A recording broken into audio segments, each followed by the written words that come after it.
প্রতিদিন নিজেকে নতুন নতুন সমস্যার মোকাবেলা করো, তাহলে দেখবে একটা এমন দিন আসবে যেদিন বড় থেকে বড় সমস্যাও তোমার জীবনে একটু প্রভাব ফেলবে না। তুমি শুধু কাজকে ভালোবাসো, আর ওই কাজ তোমাকে সাফল্যের চূড়ায় নিয়ে যাবে। মনের কষ্ট আর চোখের জল কাউকে দেখাতে নেই। জীবন সুখের না হলেও কাউকে বলতে নেই, কারণ সবাই কষ্ট দিতে পারে, কিন্তু কেউ কষ্টর ভাগ নিতে পারে না। তুমি যখন খুব কঠিন পরিস্থিতির মধ্য দিয়ে যাচ্ছ, তখন থেমো না, চলতে থাকো। ভালো সময় তোমারও আসবে। অন্যের অটোগ্রাফ সংগ্রহ করে সময় নষ্ট করো না, নিজেকে বড় উপযোগী করে তোলো, যাতে অন্যরা তোমার অটোগ্রাফ সংগ্রহ করে। জীবনটাও সবসময় মসৃণভাবে চলে না, সমস্যা আসবেই, কিন্তু সেই সমস্যা আসা মানে জীবনের শেষ নয়।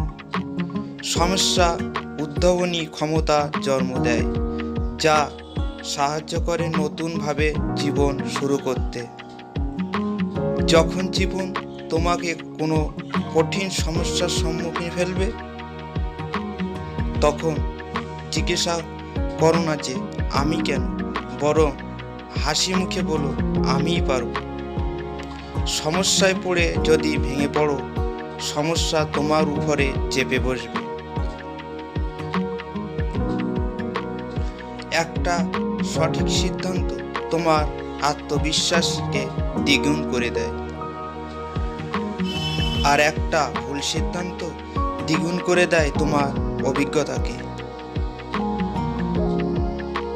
তাই যে অবস্থাতে থাকো না কেন, চিন্তা করো না। কাউকে চমকে দেওয়ার জন্য কিছু করার দরকার নেই। এমন কিছু করো যা নিজের মনকে শান্তি দিতে পারে। অতীত ভুলে ভবিষ্যৎ নিয়ে বেঁচে থাকার নামই জীবন। কখনো কারোর উপর চোখ বন্ধ করে বিশ্বাস করো না, কারণ এই দুনিয়া এত ভালো নয় যে তোমার বিশ্বাস বজায় রাখবে। রাগের মাথায় কোনো সিদ্ধান্ত নেওয়া এবং খুশির সময় কাউকে কোনো প্রতিজ্ঞা দেওয়া উচিত নয়। বড় লোক না হলেও বড় মনের মানুষ হওয়া জরুরি। বুদ্ধি না থাকলেও বিবেক থাকাটা জরুরি। জীবনের ছোট্ট ভুলগুলোই বড় ভুলের কারণ হয়ে দাঁড়ায়।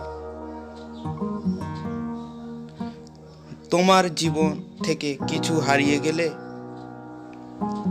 সেটার জন্য আফসোস করো না। এটা জানবে যে তার পরিবর্তে ভালো কিছু তোমার জন্য অপেক্ষা করে আছে। একা থাকতে কখনো ভয় পেও না, কারণ বাজ পাখি সবসময় একাই ওড়ে, আর পায়রা ওড়ে দল বেঁধে।